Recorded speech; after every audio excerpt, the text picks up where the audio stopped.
In the hushed, antiseptic corridors of a London maternity ward, a secret was born. A secret Elara Vance would do anything to protect. She believed she had escaped her past, that she could raise her daughter in quiet obscurity, far from the gilded cages of high society. But the past has a way of finding you, especially when it arrives in the form of Alistair Beaumont, the Duke of Blackwood, a man as feared for his ruthless reputation as he was for his piercing grey eyes. He didn't just knock on the door of her fragile new life. He kicked it down, threatening to expose a truth far more scandalous than anyone could possibly imagine. The air in St. Jude's lying-in hospital for gentlewomen always smelled faintly of bleach and fear. It was a place for secrets, a clean, white-walled repository for the inconvenient consequences of passion. For Elara Vance, it was supposed to be a sanctuary. Here she was simply Mrs. Smith, a widow whose husband had tragically perished at sea, leaving her with child. The lie was thin, as translucent as the worn linen sheets on her cot. But it was all she had. Her daughter, Lily, was 3 days old. A perfect, miniature human with a tuft of dark hair and eyes that were still the cloudy, indistinct blue of a newborn. Elara would spend hours just staring at her, her heart a painful knot of fierce love and paralyzing terror. This tiny, innocent soul was the center of her universe, and the reason her universe had shrunk to the size of this private room on a dreary London street. She had been so careful. After fleeing the glittering, predatory world of her former life as a lady's companion, she had used the last of her savings and sold the few pieces of jewelry she owned to afford St. Jude's. No one knew where she was. No one knew about the baby. She had erased herself from the world that had nearly broken her. The night nurse, a stout, no-nonsense woman named Beatrice, bustled in. "A visitor for you, Mrs. Smith." Elara's blood ran cold. "A visitor? There must be a mistake. I'm not expecting anyone." Beatrice's expression was unreadable, but a flicker of something, pity perhaps, crossed her face. He was very insistent. Said his name is Beaumont. The name hit Elara like a physical blow. Beaumont, a name synonymous with power, wealth, and ruin. A name she had desperately tried to forget, a name that belonged to the ghosts of her past. It couldn't be. It was a coincidence. It had to be. "I don't know any Beaumont," she whispered, her voice trembling as she clutched Lily's blanket tighter. But it was too late. The door swung open, and the man who filled the frame seemed to suck all the air from the room. He was taller than she remembered, his shoulders broad beneath a perfectly tailored charcoal coat. His face was all sharp angles and severe lines, as if carved from granite. But it was his eyes she remembered most. They were the color of a winter storm, and they were fixed on her with an intensity that stripped away her pathetic disguise as Mrs. Smith and left her utterly exposed. Alistair Beaumont, the 9th Duke of Blackwood, the man they called the Iron Duke, not for his military prowess, but for the cold, unyielding way he ran his vast empire and his life. He was the most feared man in London, and he was standing in her maternity ward. He took a step into the room, his polished boots clicking ominously on the linoleum floor. His gaze flickered from Elara's terrified face to the bundle in her arms, and his expression hardened into something unreadable, something terrifyingly certain. "Elara Vance," he said, his voice a low, chilling rumble that vibrated through the small room. "I believe we have something to discuss." The silence that followed his words was a living thing, thick and suffocating.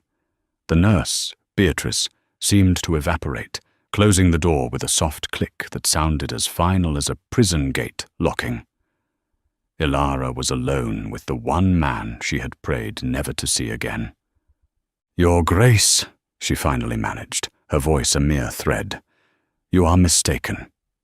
My name is Smith." A corner of Alistair's mouth quirked in a humorless smirk. "Please, Miss Vance, do not insult my intelligence. My agents are thorough. It took them 2 months to find you, but they are nothing if not persistent. The seamstress you sold your last gown to, the pawnbroker who bought your mother's locket. The trail was faint, but it was there. Every word was a nail in the coffin of her carefully constructed anonymity. He knew. He had hunted her down. The question was, why? Her mind raced, replaying the single, catastrophic night that had led her here. The midsummer masquerade at Lord Ashworth's estate. She had been there as a companion to her employer's vapid daughter. The champagne, the intoxicating music, the stolen moments in the moonlit garden with a masked stranger whose charm was as devastating as his kiss. A stranger she later learned was Julian Beaumont, the Duke's notoriously handsome and reckless younger brother, the golden boy of the family. Alistair took another step closer, his stormy eyes never leaving the infant in her arms. "I am not here to debate your identity. I am here for the child." Ilara's heart hammered against her ribs. She instinctively curled her body around Lily, a primal, protective gesture. "She has nothing to do with you." "On the contrary," he said, his voice dangerously soft. "She has everything to do with me. My brother, Julian, is dead." The news was a shock, but it was secondary to the terror seizing her. She hadn't known. Julian Beaumont, dead. "He died 3 months ago," the Duke continued, his face a mask of cold control. "A reckless wager, a steeplechase, a broken neck, a fittingly dramatic end for a man who lived his life as a drama. Before he died, however, he was prolific in his indiscretions. My solicitors have been settling his debts and his obligations ever since." He paused, letting the implication hang in the air. "One of those obligations, it seems, is a child. A Beaumont child." Ilara stared at him, the pieces clicking into place with horrifying clarity. He thought Lily was Julian's.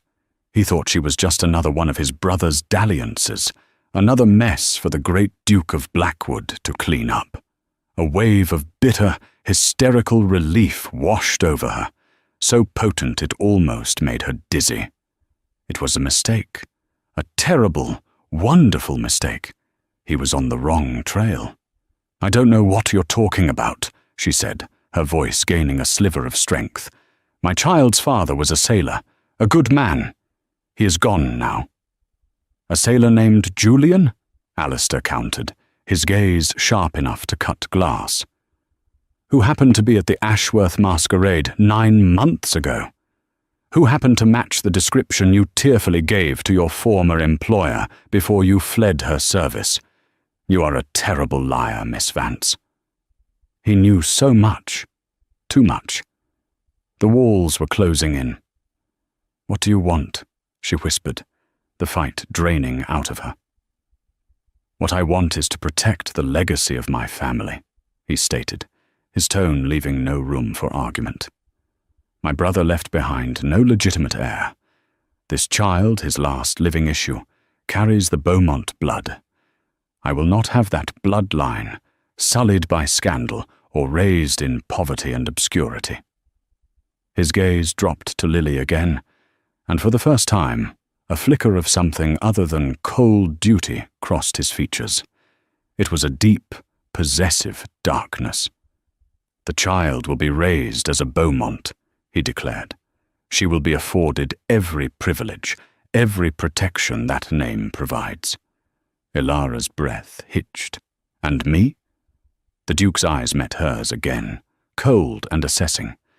"You, Miss Vance, are the inconvenient vessel. But you are also the child's mother. Therefore you present a problem. And I, he said, taking the final step to stand beside her cot, looming over her, am a man who solves problems. Alistair Beaumont did not negotiate. He dictated terms. He looked at Elara, not as a woman who had just given birth, not as a person with feelings or fears, but as a variable in a complex equation, an equation he was determined to solve with ruthless efficiency. Here is my proposal, he began, his voice devoid of any warmth. You will leave this hospital with me. You and the child will come to Blackwood Manor. In 1 week's time, you and I will be married in a private ceremony. Elara stared at him, speechless. The audacity of the statement, the sheer arrogance, was breathtaking. Marry him? The Iron Duke? The man who looked at her as if she were a piece of dirt on his shoe? You're insane, she breathed. I'm pragmatic, he corrected smoothly. A public scandal would be distasteful. The tabloids would feast on the story. Fearsome duke's rake of a brother, father's illegitimate child with penniless companion. It would tarnish a name that has been respected for centuries. My solution is cleaner. He began to pace the small room, his movements economical and precise, like a caged tiger. We will present a different narrative. You and I have been engaged in a secret courtship, a whirlwind romance. To avoid the prying eyes of the ton, we married quietly. This child, he gestured towards Lily, will be presented as mine. A premature but welcome heir. It is a neat, tidy story. Believable enough, given my reputation for privacy. He wanted to claim Lily as his own, to erase her true parentage, or what he believed to be her true parentage, and write his own history. And what do I get from this arrangement? Elara asked, her voice laced with ice. You get everything, he answered without hesitation. Your daughter will not be a bastard. She will be Lady Lily Beaumont, daughter of a duke. She will have a future of unimaginable security and privilege. She will never know a day of hunger, a moment of fear. As for you, his eyes raked over her, you will be the Duchess of Blackwood. You will have wealth, status, and protection. You will never have to work as a companion or sell your possessions again. In exchange, you will play your part. You will be a dutiful wife in public and a discreet mother in private. You will not cause any scandals. You will obey my rules. It was a contract, a business deal. Her life, her daughter's life, traded for a title and a lie. And if I refuse, she challenged, though her heart was pounding with the terror of a trapped animal. Alistair stopped pacing and turned to face her fully. The air grew colder. If you refuse, he said softly, I will still take the child. I will prove she is of Beaumont blood. The courts are very sympathetic to men of my standing. You will be declared an unfit mother, a woman of loose morals attempting to extort a noble family. You will be left with nothing. You will never see your daughter again. I promise you this, Miss Vance. Do not for a second doubt my resolve in this matter. The threat was not idle. It was a cold, hard certainty. She looked at his implacable face, at the raw power he wielded so effortlessly, and she knew he would do it. He would tear her baby from her arms, and she would be utterly helpless to stop him. Tears welled in her eyes, hot and bitter. Tears of rage, of helplessness, of despair. He was offering her a gilded cage, but the alternative was a barren, empty hell. She looked down at Lily, sleeping peacefully, oblivious to the monstrous bargain being struck over her very existence. For her, it had to be for her. You will give her a good life, Elara whispered, the words tasting like ash. You will. You will be kind to her." For the first time since he had entered the room, a genuine, uncalculated emotion flickered in the Duke's eyes. It was a shadow of something deep and painful. "She is my blood," he said, his voice rough. "She will be protected. Always." Elara closed her eyes, a single tear tracing a path down her cheek. She had thought she could hide, that she could build a small, quiet life. But the world of men like Alistair Beaumont did not allow for small, quiet lives. It consumed them. "I accept your terms," she said. The words a surrender, a death knell for the woman she had been and the life she had dreamed of. The Duke gave a single, curt nod, his composure immediately restored. The problem was solved. The variable was controlled. "Good," he said. "My physician, Dr. Peterson, will be here within the hour to oversee your discharge. A carriage will be waiting. Pack your things. Welcome to the family, Miss Vance." Blackwood Manor was not a home. It was a monument. A vast, sprawling edifice of grey stone and dark ivy that seemed to rise from the rolling hills of the countryside like a Gothic sentinel. It stared down at the world with hundreds of mullioned windows, each one like a cold, judgmental eye. As the carriage crunched up the gravel drive, Elara felt as if the house itself was passing sentence on her. Inside, it was a palace of shadows and silence. Sunlight struggled to pierce the heavy velvet drapes. The air was still and smelled of beeswax and centuries of accumulated power. Footsteps echoed on the black and white marble floors of the grand hall, and stern-faced ancestors watched from enormous gilded frames, their painted eyes following her with disdain. Alistair led her through the labyrinthine corridors with the detached air of a museum curator. "This is the East Wing. Your chambers are here. They are connected to the nursery. I have taken the liberty of hiring a head nurse, a Mrs. Gable. She is highly recommended." Her chambers were opulent, furnished with rich mahogany and silk brocade.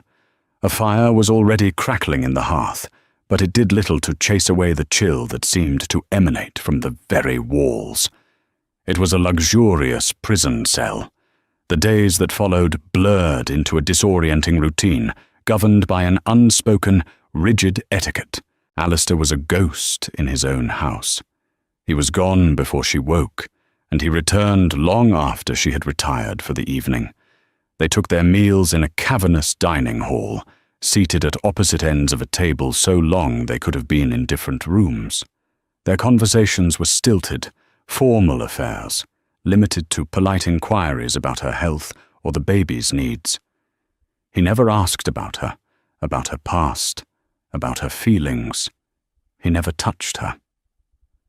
The only warmth in Elara's life was Lily. In the nursery, with the door closed, she could pretend. She could sing to her daughter, whisper stories, and cover her tiny face with kisses. But even there, she was not truly alone. Mrs. Gable, the nurse, was a constant, hovering presence.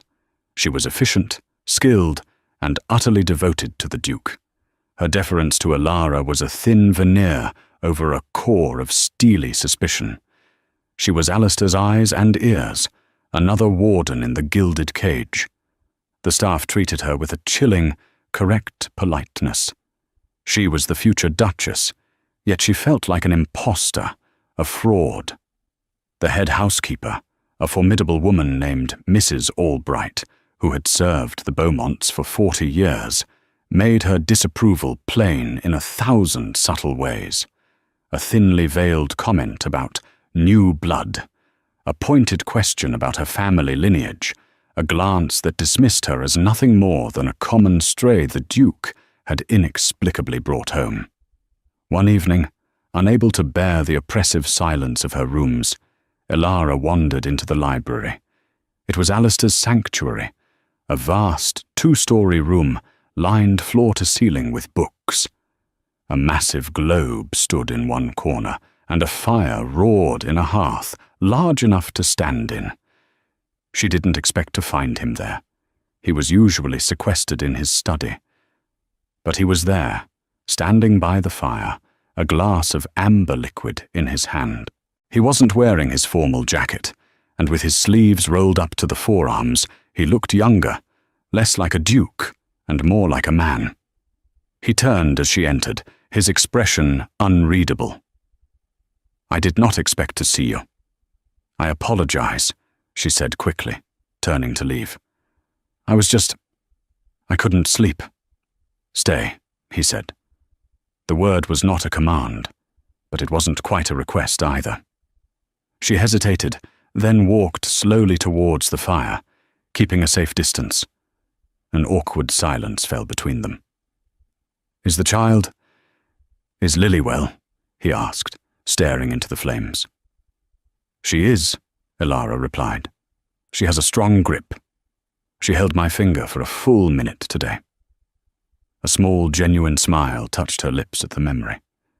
Alistair didn't smile, but something in his stern facade seemed to soften for a fraction of a second. "My brother Julian. He was always like that, full of life. He would grab onto things and refuse to let go." It was the first time he had mentioned his brother with anything other than cold duty. The name hung in the air between them, the ghost who had orchestrated this entire impossible situation. "You must have loved him very much," Elara said quietly. Alistair tossed back the contents of his glass, the movement sharp and violent. "Love is a complicated word, Miss Vance. Julian was my responsibility. From the day our parents died, he was my charge. A charming, brilliant, and utterly reckless charge. I spent half my life paying his debts, and the other half cleaning up his messes." He set the glass down with a heavy thud. "This is just the last and largest of them." His words were harsh, but for the first time, Elara heard the profound grief and exhaustion beneath them. He wasn't just a cold-hearted duke. He was a brother who had lost the one person he was sworn to protect. He was trapped by duty, just as she was. He turned his grey eyes on her, and they were filled with a weariness that startled her.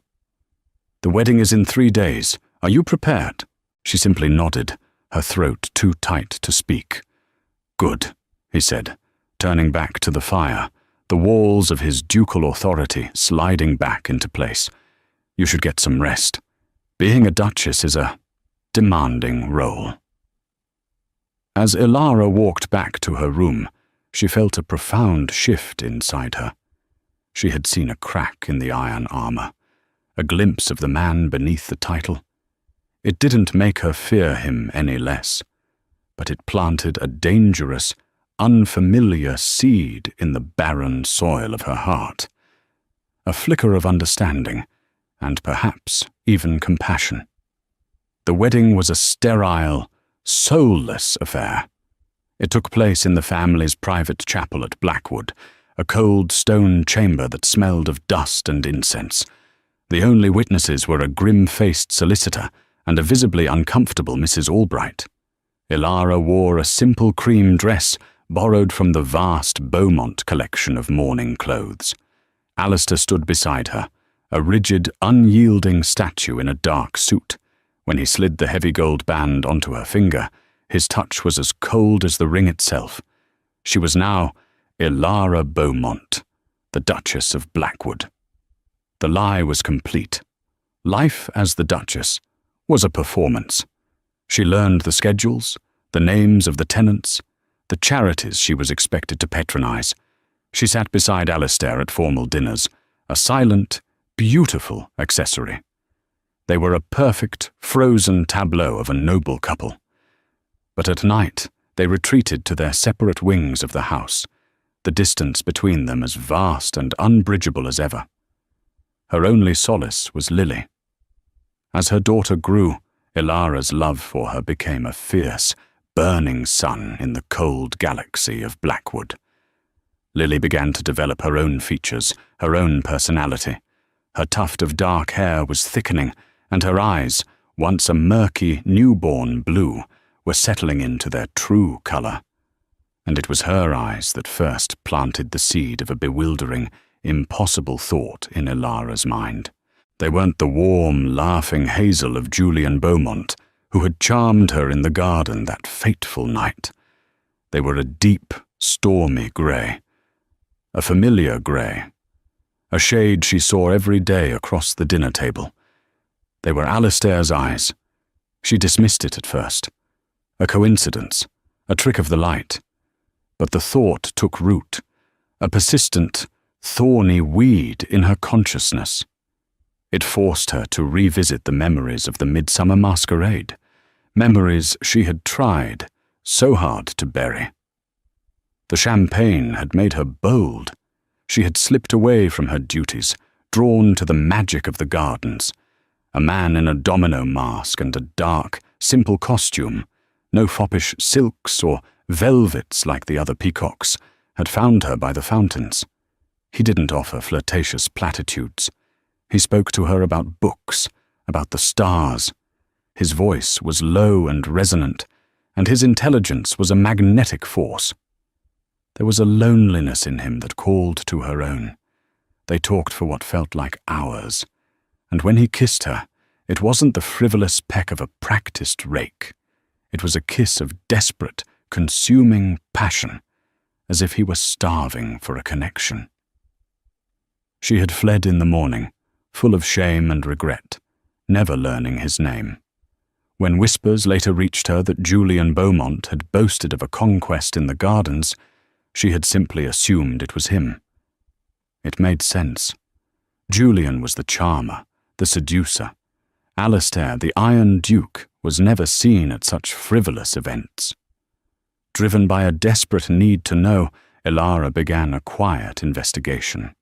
She feigned an interest in family history, spending hours in the library's archives. One rainy afternoon, in a dusty folio containing household records, she found it. The guest ledger from Lord Ashworth's estate for the midsummer masquerade. There, in elegant, precise script, were the names of the attendees. Julian Beaumont. Her heart sank.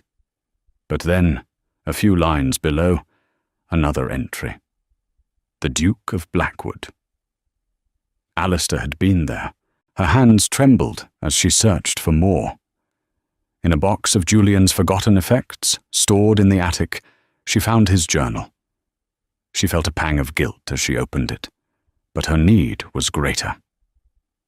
She flipped to the entry for the week of the masquerade. June 21st. Paris is a glorious distraction. The cards are kind, the women kinder. Harrington is a fool to think he can best me at baccarat. Alistair can handle the Ashworth affair. I have more pressing engagements. Will return to London at month's end. He wasn't there. Julian Beaumont had been in Paris the entire week of the ball. The journal slipped from her fingers. The room seemed to tilt on its axis. If Julian wasn't at the party, who was the man in the garden? The man with the intelligent, lonely eyes and the soul-searing kiss. The man who had worn a simple dark costume, so different from his flamboyant brother. The memory came flooding back, sharp and clear. The man's height, the breadth of his shoulders, the low, rumbling voice, and the eyes she had glimpsed through the slits of his mask. Storm-grey eyes. It was Alistair, her husband. Lily was not Julian's daughter. She was not the last of a rake's mistakes, a problem to be managed. She was Alistair's, his firstborn, his true heir, and he had no idea. He had built this entire elaborate, cold-hearted arrangement around a lie. He had married her, bound her to him, all to protect his brother's legacy, when all along it was his own. The irony was so bitter, so profound. It stole her breath. Everything changed in that instant. Her fear of him curdled into a complex storm of anger, resentment, and a strange aching pity. He had denied himself the truth of his own daughter. He looked at Lily and saw his brother's ghost, a reminder of duty and failure. He didn't see himself. He didn't see the tiny, perfect miracle that was a part of him. She looked down at the wedding ring on her finger, the cold, heavy band that had felt like a shackle. Now it felt like a weapon. She held a truth that could either shatter the Iron Duke completely or just maybe forge him into something new. The truth was a fire in her veins. For days, Elara wrestled with it, her mind a battlefield. How could she tell him? When? The man she had married was a stranger, a formidable fortress of duty and control. To tell him that his entire justification for their marriage was a catastrophic error. It would be like setting a match to a powder keg. The opportunity, when it came, was not one she would have chosen. Alistair was hosting a grand political dinner, a crucial event to secure support for a new shipping bill in the House of Lords. The guest of honor was the powerful and notoriously slippery Lord Harrington, a man Julian had mentioned in his journal. Blackwood Manor was ablaze with light, servants rushing through the corridors, the air thick with the scent of roasted pheasant and ambition. Elara played her part as Duchess flawlessly. She wore a gown of deep emerald silk that Alistair had insisted she purchase, the Beaumont diamonds cool against her throat. She greeted guests, smiled, and made polite conversation, all while her heart hammered a frantic rhythm against her ribs. Throughout the dinner, she watched Alistair. He was in his element, a master puppeteer pulling the strings of power. He was charming when necessary, intimidating when required. He debated with politicians and flattered their wives, his control absolute. But she could see the strain in the tight set of his jaw, the weariness in his eyes that only she, perhaps, could recognize. It was Lord Harrington who lit the fuse. Flushed with wine and self-importance, he cornered Elara by the fireplace after the ladies had withdrawn. "A stunning coup, Your Grace," Harrington slurred, his eyes lingering on her a moment too long. For Blackwood to produce a wife and heir so suddenly, almost as if by magic. One might almost think he was making up for poor Julian's profligacy. "My husband and I value our privacy, Lord Harrington," Elara said, her voice cold. Harrington laughed, a nasty, wheezing sound. "Oh, I'm sure. Julian was never so private, used to boast about all his little birds, even boasted of one he met at the Ashworth masquerade, right before he supposedly went to Paris. A pretty little thing," he said. "Dark hair. A companion." His eyes narrowed. "Funny, that." The insinuation was clear. He was testing her, probing for a weakness in the Beaumont armor. The room seemed to shrink, the chattering voices fading into a dull roar. This was it. The scandal Alistair had married her to prevent was about to erupt anyway, fueled by gossip and spite. She excused herself, her composure a fragile veneer. She found Alistair in the library, the political negotiations having concluded.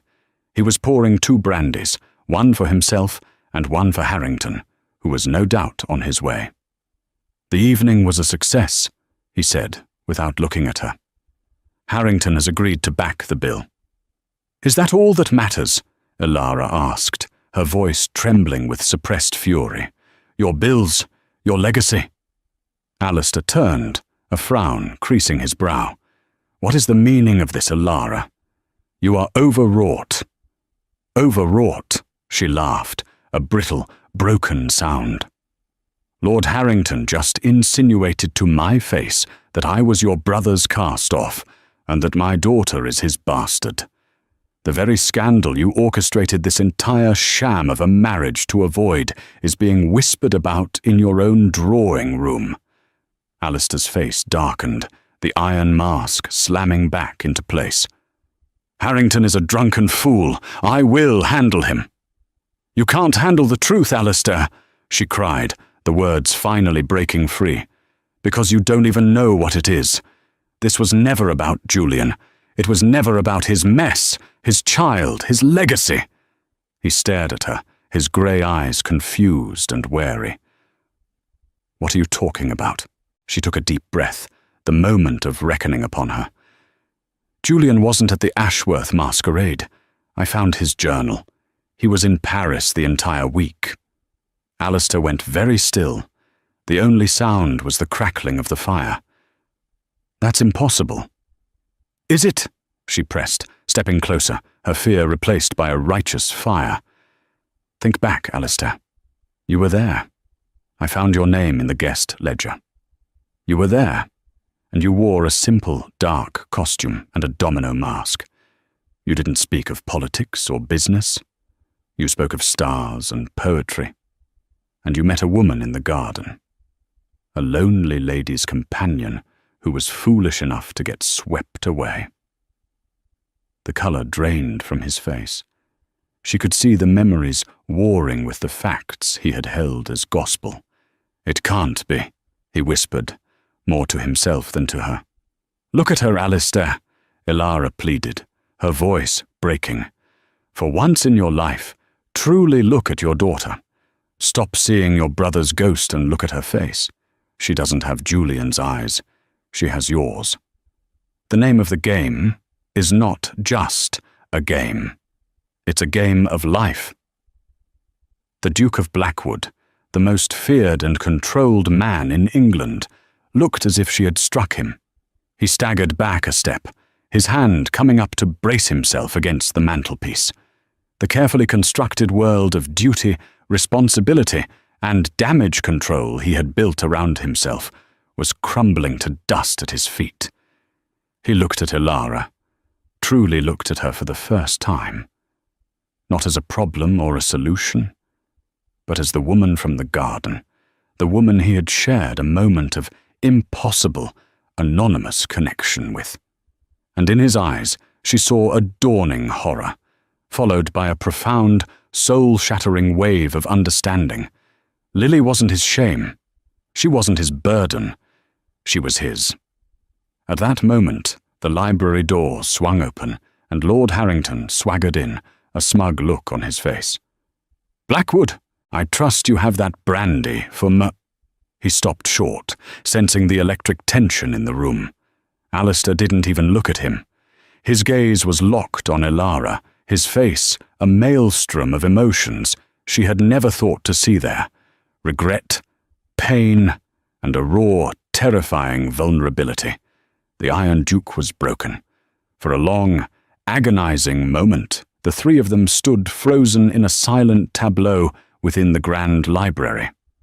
Lord Harrington, his wine-flushed face a mask of confusion, sensing the sudden, violent shift in the room's atmosphere.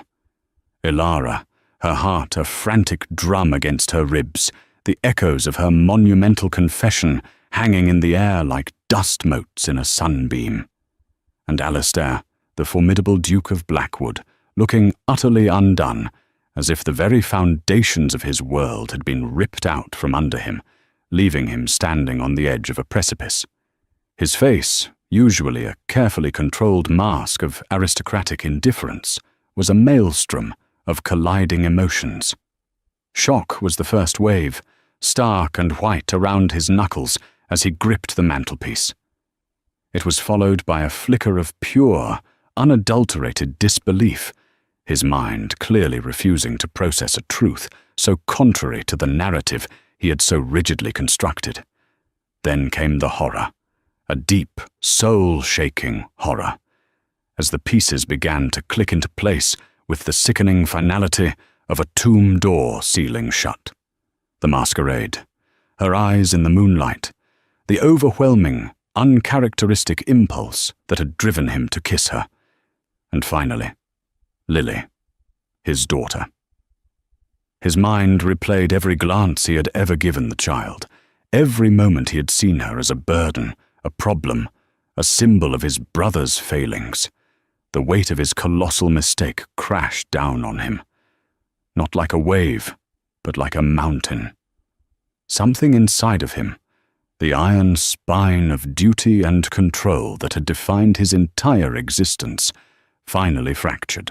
He straightened slowly, not with his usual rigid authority, but with the deliberate, dangerous calm of a storm gathering its strength. He turned, not to Ilara, but to the intruder in their private cataclysm. His gaze fell upon Lord Harrington, and the cold fury in his eyes was more terrifying than any shouted rage.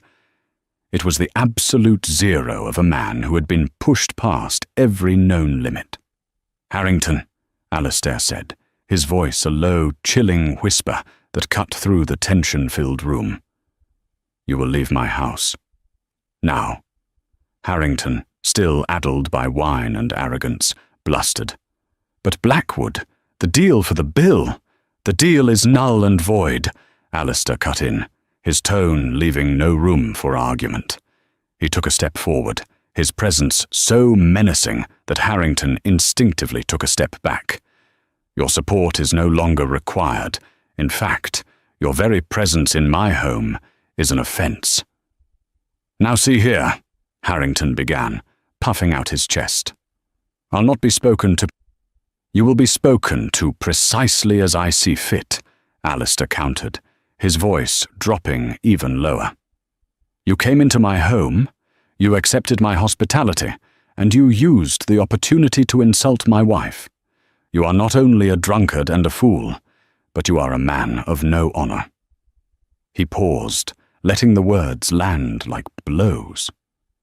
"Furthermore, if I ever again hear you speak my wife's name, or my daughter's name, in any tone other than one of complete and utter respect, I will use the full weight of my resources to systematically destroy everything you have ever built. Your shipping interests will find every port closed to them. Your political allies will find you suddenly untouchable. Your creditors will call in every last shilling you owe.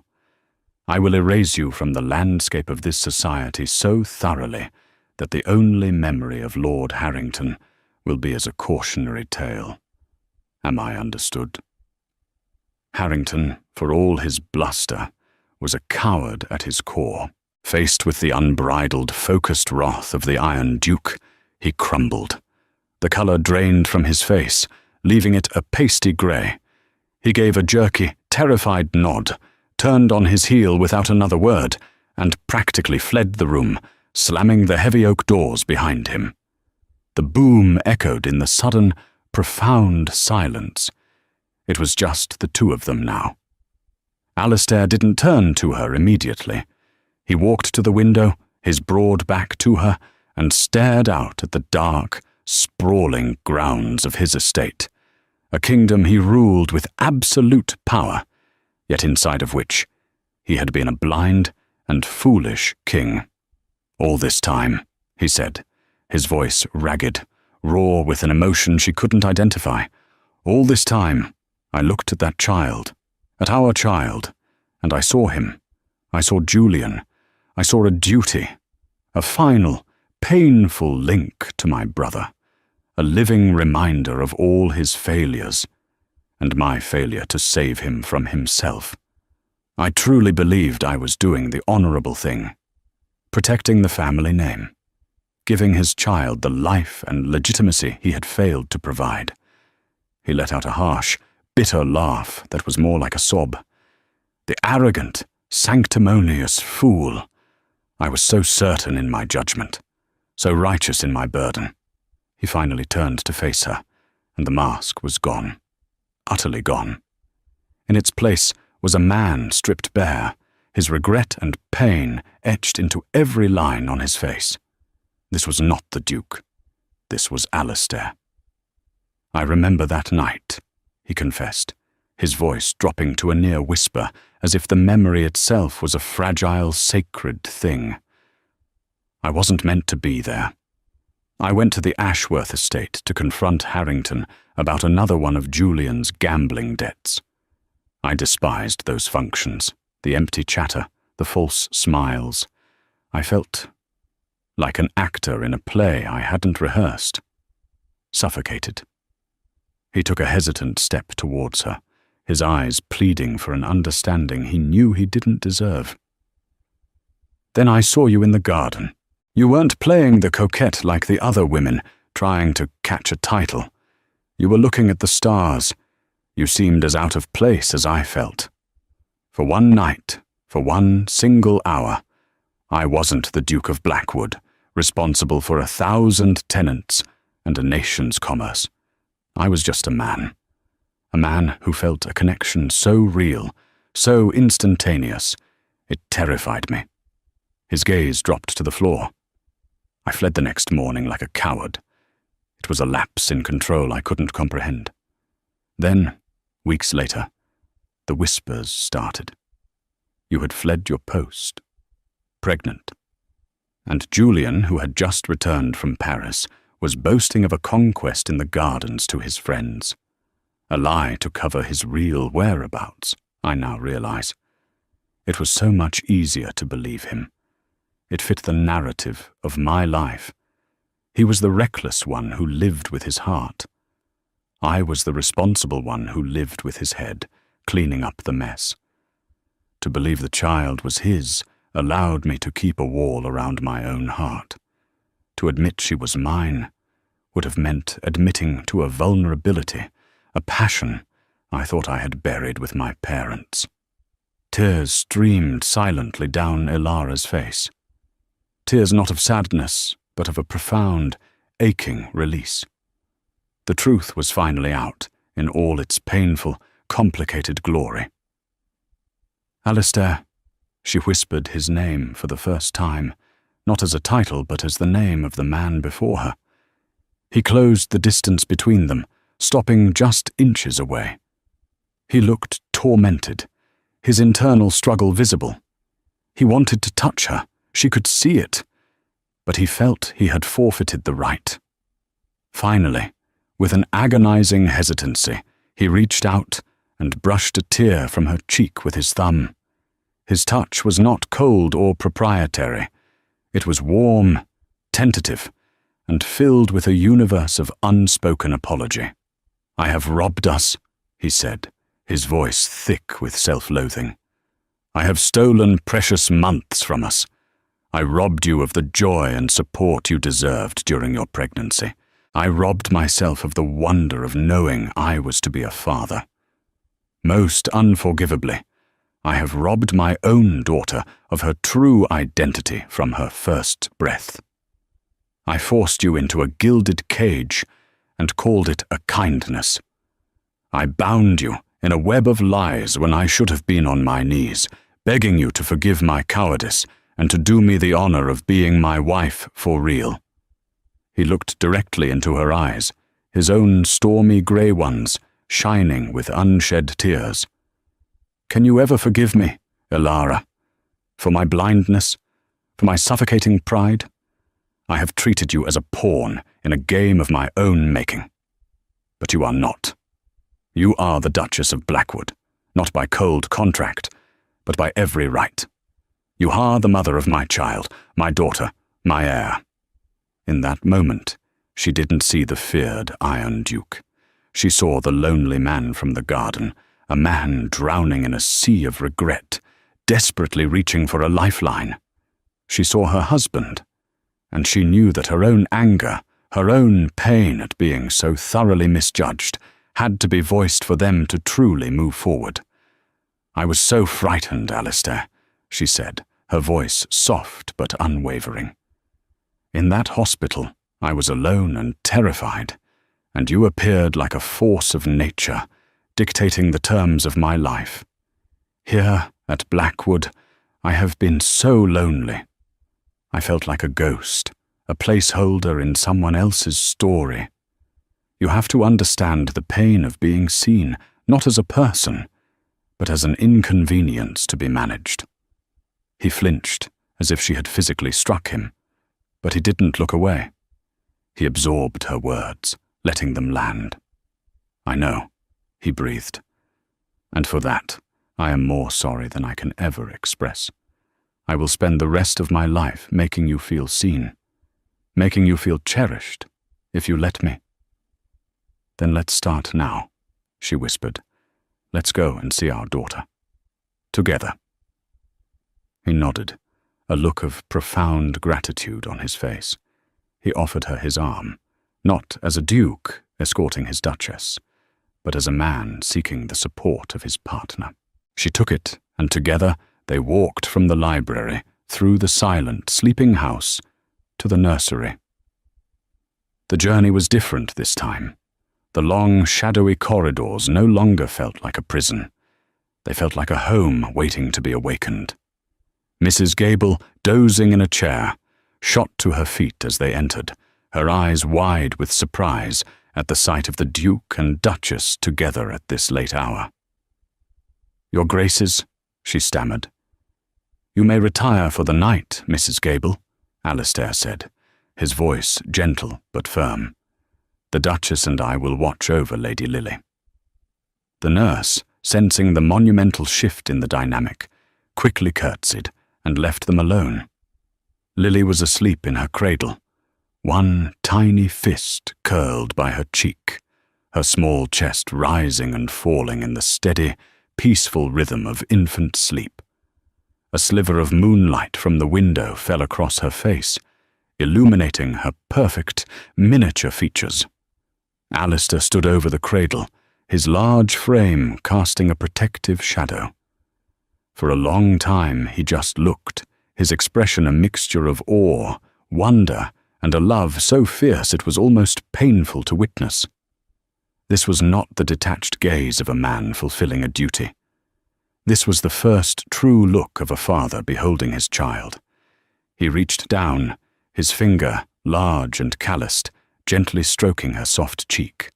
A small smile touched his lips, a real, genuine smile that transformed his severe face, erasing years of strain and sorrow. "She has my eyes," he whispered, the words filled not with the shock of discovery, but with the quiet wonder of confirmation. He looked closer. "And your mouth, that perfect curve." "I know," Ilara said, moving to stand beside him, her shoulder brushing his arm, a current of warmth passing between them. He turned to her then, his hand finding hers, their fingers lacing together. It felt natural, inevitable. "Right.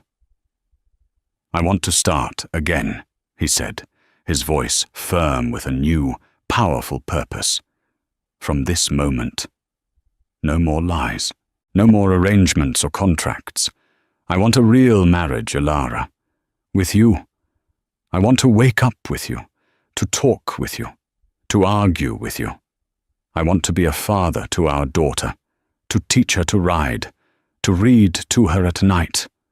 I want to be a husband to you, in every sense of the word." He squeezed her hand, his gaze intense and unwavering. "If you'll have me." It was the same question he'd never truly asked, the proposal she'd never been free to accept. In the sterile maternity ward, he had given her an ultimatum. Now, in the warm, moonlit nursery, he was giving her his heart, his vulnerability, his hope. In the quiet peace of the nursery, with their daughter sleeping between them, Ilara looked at the man who had stormed into her life, the man she had feared, resented, and secretly pitied. She saw the lonely man from the garden and the broken man from the library, and she knew they were one and the same. The gilded cage had dissolved. In its place was the messy, complicated, beautiful foundation of a home. "Yes, Alistair," she answered, her heart so full it felt like it might burst. "Yes, I'll have you." A wave of relief so profound it was almost visible washed over him. He lifted her hand to his lips and pressed a kiss to her knuckles, his eyes never leaving hers. A promise, a beginning, a vow far more meaningful than the one spoken in the cold stone chapel. They stayed there for another hour, simply watching their daughter sleep, speaking in hushed tones about the future, a future that was suddenly bright and limitless. They were not just a duke and a duchess anymore. They were Alistair and Ilara, parents to Lily, standing at the dawn of their real story. From the cold anonymity of a maternity ward to the grand, echoing halls of Blackwood Manor, Ilara and Alistair's journey was one of secrets, duty, and the surprising power of a truth that refused to stay buried. They began as adversaries, bound by a lie, but discovered a love far stronger than any contract, proving that sometimes the greatest legacies are not the ones we inherit, but the ones we have the courage to build ourselves. If their story of redemption and passion moved you, please show your support. Hit that like button, share this video with a fellow romance lover, and most importantly, subscribe to our channel for more tales of love against all odds. Your support helps us bring these stories to life.